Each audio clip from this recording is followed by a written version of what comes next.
ओम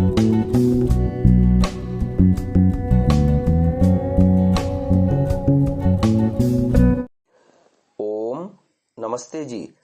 64वीं श्रव्य कणिका दयानंद दिवाकर, लेखक श्री आदित्य मुनि जी वानप्रस्थ।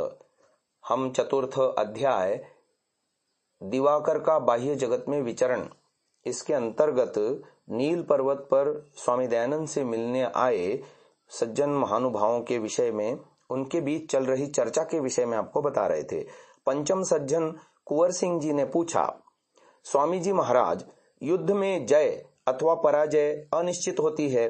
मैं आपसे पूछता हूं कि हमारा यह प्रजा जागरण या गण युद्ध सफल होगा या विफल होगा। इस पर स्वामी दयानंद जी अपना अभिमत बता रहे हैं। स्वतंत्रता युद्ध कभी विफल नहीं होता है। भारत धीरे धीरे 100 वर्षों के अंदर परतंत्र बन गया है, अतः इसको स्वतंत्र बनाने में भी 100 वर्ष और लग जाएंगे। तब भारतवर्ष पूर्ण स्वतंत्र बनकर फिर से जगत पर अपने गौरव को प्रकाशित करेगा। इस विषय में पाद टिप्पणी है महर्षि दयानंद सरस्वती का जीवन चरित्र भाग 2 पृष्ठ संख्या 105 तथा 208। एक दिन महाराज ने व्याख्यान में कहा था कि लोग कहते हैं कि अंग्रेज लोग धनी और देशी निर्धन होते जाते हैं। इसकी चिंता न करनी चाहिए, क्योंकि अंग्रेज जितने अधिक धनी होते जाएंगे उतने ही इंद्रियाराम होते जाएंगे। इससे वह आलसी होंगे और आलस्य से निर्बल। देशी लोग जितने ही निर्धन होंगे उतने ही परिश्रमी बनेंगे और परिश्रम से बलवान बनेंगे। इससे देशी लोग लाभ में ही रहेंगे। फिर आगे बात आती है, एक दिन महाराज ने कहा कि कुछ काल से परदेशी राजाओं ने हमारे देश से इतना धन हरण कर लिया है कि अब वह सर्वथा धनहीन हो गया है, परंतु इस देश की वसुंधरा इतनी उपजाऊ है कि अधिकार यानी स्वराज्य पाने से थोड़े काल में ही देश को पुनः धन धान्य से पूरित कर देगी। ये लेख है महर्षि दयानंद सरस्वती का जीवन चरित्र भाग 2 पृष्ठ संख्या 105 एवं 208 पर। इस स्वतंत्रता प्राप्ति में बहुत से अमूल्य जीवनों की आहुतियां डाली जाएंगी। स्वामी दयानंद हरिद्वार के कुंभ मेले में 2 उद्देश्यों की पूर्ति के लिए आए थे। प्रथम प्रधान उद्देश्य था योग सिद्ध साधकों का संधान करना, इससे उन्हें पारमार्थिक कल्याण की प्राप्ति होगी। और गौण उद्देश्य था कुंभ मेले में भारत के और तिब्बत के सभी साधु और महंत लोग अपने अपने शिष्य संप्रदायों के साथ समवेत होते हैं। उन दिनों भूटानी तिब्बती व्यापारी भी माल की अदला बदली के लिए आया करते थे। वे अपने यहाँ से ऊन नमक लाया करते थे और इधर से चावल वस्त्र आटा गेहूं जैसी वस्तुएं ले जाते थे। उत्तराखंड के वन पर्वतों में ऋषि दयानंद, पृष्ठ संख्या 18। इस स्वतंत्रता भारत में लाखों साधु हैं, परंतु उनके अंदर संगठन नहीं है। अतः सभी को अपने अपने गुरुओं के अधीन संगठित करना आवश्यक है। स्वामी दयानंद इन सभी गुरुओं से मिलना और देश की इस दयनीय स्थिति में सुधार के लिए वे उनको प्रेरणा देना चाहते थे। इन क्रांतिकारी नेताओं का प्रजा विद्रोह तो प्रत्यक्ष रूप में रहेगा और उसका फल भी प्रत्यक्ष ही होगा, क्योंकि ये लोग मुख्य रूप से पार्थिव जीवन ही बिताते हैं, लेकिन साधु लोग अपार्थिव और पारमार्थिक जीवन बिताते हैं, जिसका स्वरूप और फल संपूर्ण अप्रत्यक्ष है। अप्रत्यक्ष फल के लिए साधु सन्यासियों को संगठित करना बहुत ही कठिन कार्य है। इनकी संख्या कई 1 लाख है। स्वामी दयानंद इन त्यागी साधुओं को संगठित करने के लिए प्राणपण से प्रयत्न करना चाहते थे। भारत की इस दुर्दशा को हटाने से भारत इतने विराट और विशाल जनबल को प्राप्त हो जाए तो यह सौभाग्य की बात है। इस पर पाद टिप्पणी है, ऐसा प्रतीत होता है कि इसी पृष्ठभूमि में स्वामी दयानंद ने जुलाई 1879 ईस्वी से आर्य समाज फर्रुखाबाद से भारत दुर्दशा प्रमर्दक नामक मासिक समाचार पत्र निकलवाया था, जिसका नाम बदलकर बाद में भारत सुदशा प्रवर्तक कर दिया गया था। भारत के प्रजा विद्रोह और साधु संगठन के सफल होने से देश का सर्वांगीण कल्याण होगा। इस विषय में पाठ टिप्पणी है सत्यार्थ प्रकाश की भूमिका में लिखा मिलता है। यद्यपि आजकल बहुत से विद्वान प्रत्येक मतों में हैं, वे पक्षपात छोड़ सर्वतंत्र सिद्धांत अर्थात जो बातें सबके अनुकूल सब में हैं सत्य हैं उनका ग्रहण, और जो एक दूसरे से विरुद्ध बातें हैं उनका त्याग कर परस्पर प्रीति से बरतावें तो जगत का पूर्ण हित होवे। क्योंकि विद्वानों के विरोध से अविद्वानों में विरोध बढ़कर अनेक विध दुख की वृद्धि और सुख की हानि होती है।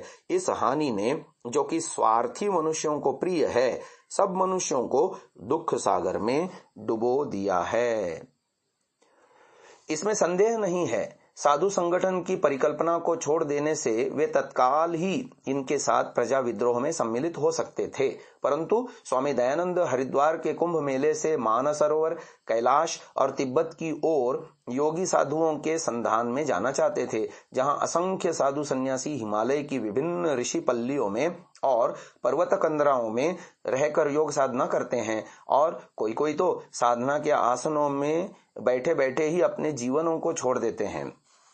आगंतुक पांचों सज्जनों ने एक ही स्वर में स्वामी दयानंद से अनुरोध किया कि वे योगियों के संधान में और साधुओं के संगठन में तत्पर रहें। प्रजा विद्रोह के कार्य में सैकड़ों सहस्रों मनुष्य पेशावर से कलकत्ता तक और मेरठ से कर्नाटक तक नियुक्त हुए हैं, लेकिन साधु संगठन के कार्य में कोई भी दृष्टिगोचर नहीं होता। अगला शीर्षक है कमल पुष्प और चपाती। अजीमुल्ला खां ने प्रश्न किया था, हमारी यह प्रजा विद्रोह की वाणी किस रूप से और द्रुत गति से सामरिक और असामरिक जनता में गुप्त रूप से प्रचारित हो सकती है, इसके बारे में हम आपसे उपदेश चाहते हैं। स्वामी दयानंद ने इस कार्य के बारे में बहुत ही प्राचीन सनातन पद्धति को बतला दिया था। सामरिक जनता में प्रचार के लिए कमल पुष्प और असामरिक जनता में प्रचार के लिए चपातियों का व्यवहार होता है। किसी सैन्यावास में किसी एक सैन्य के पास कमल पुष्प को हाथ में देकर व्यापक युद्ध घोषणा की तारीख बता दी जाए तो निशब्द पूर्वक एक हाथ से दूसरे हाथ तक कमल पुष्प भी चलता रहेगा और क्रांति की वाणी का भी प्रचार होता रहेगा। इससे किसी को संदेह भी पैदा नहीं होगा। इस रूप से एक सैन्यावास से दूसरे सैन्यावास तक संवाद निस्संदिग्ध रूप से और सरलता से पहुंच जाएगा।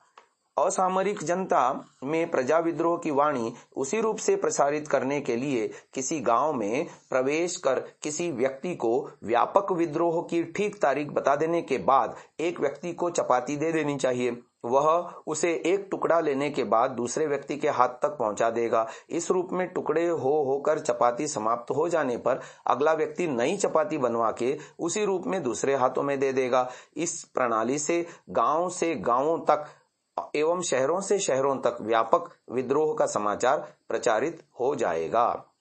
किसी गुप्तवाणी या पवित्र समाचार के प्रसार के लिए यह अत्यंत प्राचीन प्रणाली है। इस विषय में पाद टिप्पणी आपको सुना रहे हैं।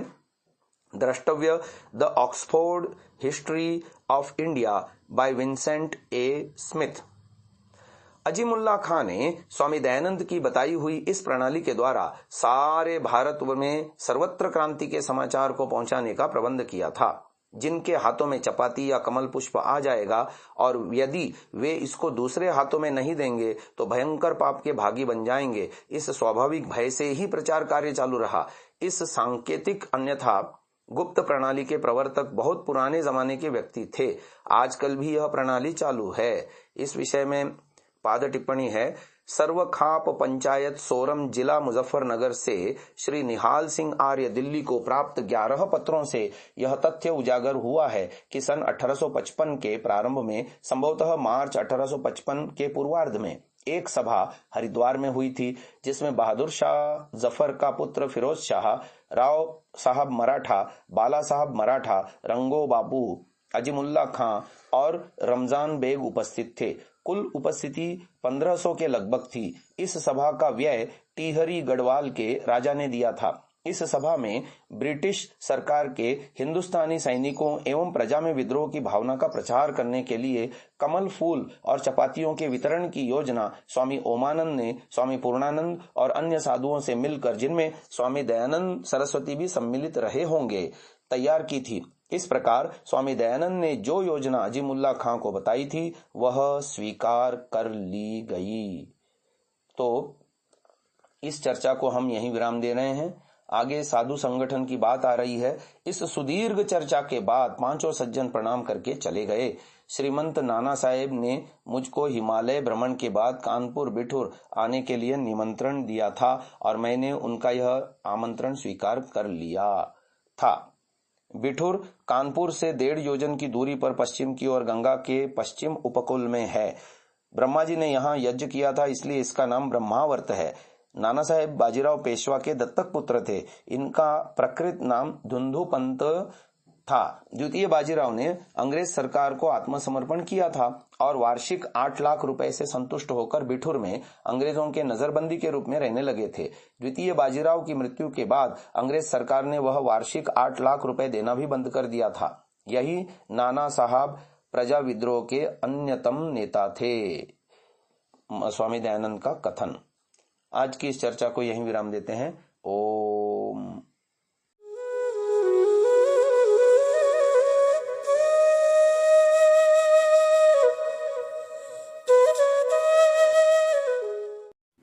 डाउनलोड सांसा ऐप, आरवीरदल ऐप, विजिट sansa.org, rvirdal.in।